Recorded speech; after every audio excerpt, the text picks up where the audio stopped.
Assalamualaikum warahmatullahi wabarakatuh. Alhamdulillah hari ini kita bertemu di dalam mata kuliah pembelajaran IPS MISD. Sebelum kita mulai, kita buka perkuliahan hari ini dengan bacaan basmalah bersama Bismillahirrahmanirrahim. Teman-teman semua, ini perkuliahan pertama kita di mata kuliah pembelajaran IPS MISD ya di semester ini. Nah, kita bahas mengenai kenapa sih kita kok belajar mata kuliah ini gitu. Kemudian tujuannya apa kita belajar di dalam mata kuliah ini. Nanti sambil kita bahas lebih lanjut, kita harus mengetahui tujuan mata kuliah yang kita pelajari dalam satu semester. Di dalam pembelajaran di sekolah dasar itu ada beberapa mata kuliah wajib ya.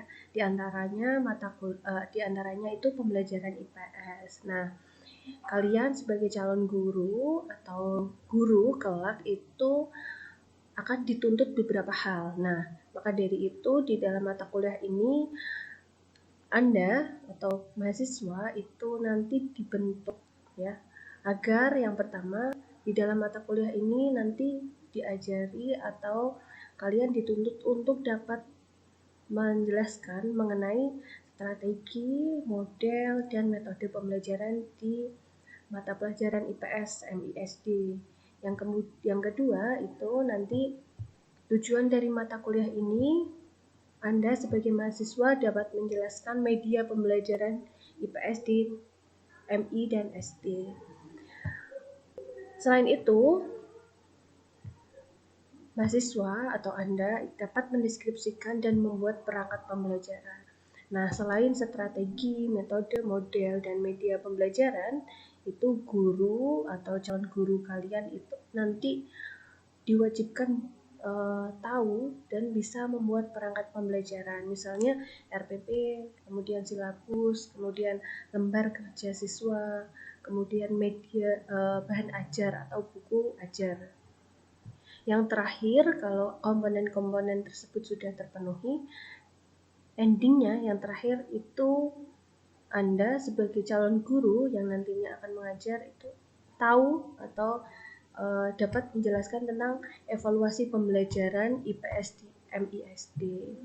Dari poin pertama, kedua, ketiga, dan keempat ya, output dari mata kuliah pembelajaran IPS nantinya Anda sebagai calon guru dapat mengembangkan ya atau mendesain pembelajaran sesuai dengan kurikulum yang berlaku gitu ya. Selanjutnya, kenapa sih ya mata pelajaran IPS itu ada gitu? Apa pentingnya mata pelajaran IPS? Yang pertama, IPS itu mata pelajaran tentang mengajarkan seseorang untuk hubungan sosial ya, untuk berinteraksi ya. Jadi yang pertama pentingnya IPS untuk anak sekolah dasar, yang pertama itu melakukan interaksi sosial ya, di mana anak sekolah dasar itu penting sekali untuk mereka bisa berkomunikasi dengan temannya, dengan keluarganya, dengan tetangga, dengan masyarakat. Yang kedua, mengenal lingkungan sosial di sekitarnya untuk dapat menjalani kehidupan yang baik di tengah lingkungan sosial. Yang ketiga, mengembangkan potensi siswa agar peka terhadap masalah sosial. Jadi saat akhir-akhir ini ya, itu berita-berita atau permasalahan-permasalahan yang ada di masyarakat, kita bentuk siswa kita itu respon terhadap permasalahan dan bisa menyelesaikannya gitu. Dan yang terakhir, terampil mengatasi setiap masalah. Jadi permasalahan yang ada di masyarakat ya, kemudian yang sekarang banyak terjadi karena sekarang itu era digital, itu ada berita-berita hoax dan lain-lain.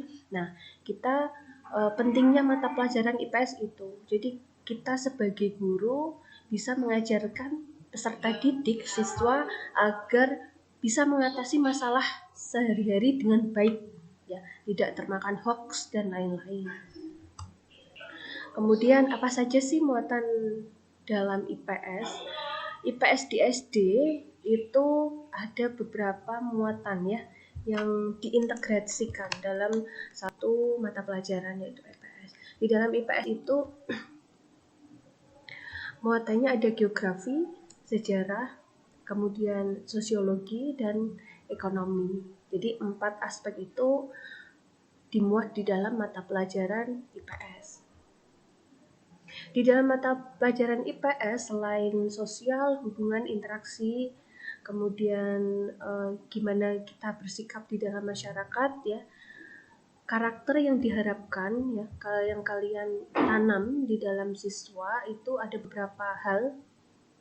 Peserta didik dapat diarahkan menjadi warga negara Indonesia yang demokratis, yang tanggung jawab, yang cinta tanah air gitu. Selanjutnya, setelah kita tahu IPS itu gimana, setelah tahu tujuan pembelajaran IPS itu apa ya, jadi kita bahas mengenai perkembangan kurikulum. Perkembangan kurikulum kalau kita ketahui mulai dari kurikulum 1994 ya sampai sekarang kita pakai kurikulum 2013. Jadi sekarang kita pakai kurikulum 2013. Nah, di dalam kurikulum 2013 itu IPS berbeda dengan kurikulum yang sebelumnya. Kurikulum sebelumnya kita pakai kurikulum KTSP ya.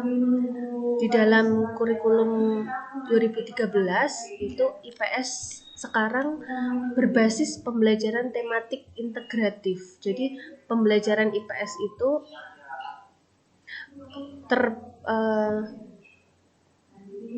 terpadu ya. Jadi di dalam satu tema itu terdapat beberapa mata pelajaran gitu ya. Jadi IPS, kemudian yang kedua mapel IPS hanya ada di kelas 4, 5, dan 6 gitu. Jadi kelas 1, 2, 3 gimana gitu ya. Jadi kelas 1, 2, dan 3 itu tidak ada IPS ya. Jadi yang ada mata pelajaran IPS walaupun tematik itu hanya kelas 4, 5, dan 6.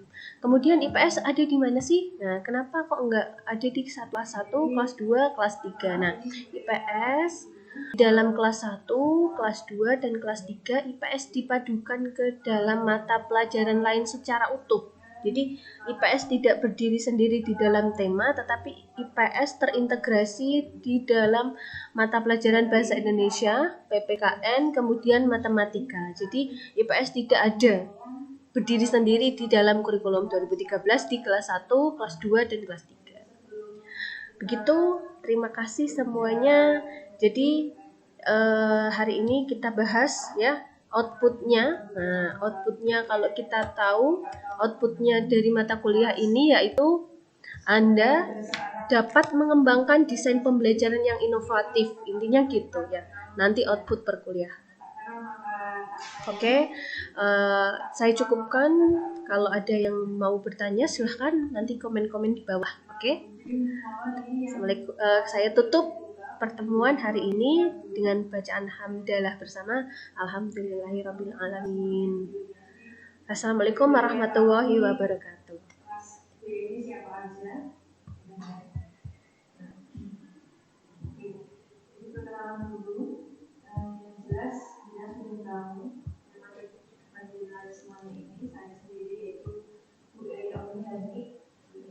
Ini saya biasanya ada di Fakultas Tarbiyah di Prodi Pendidikan Guru Madrasah Ibtidaiyah.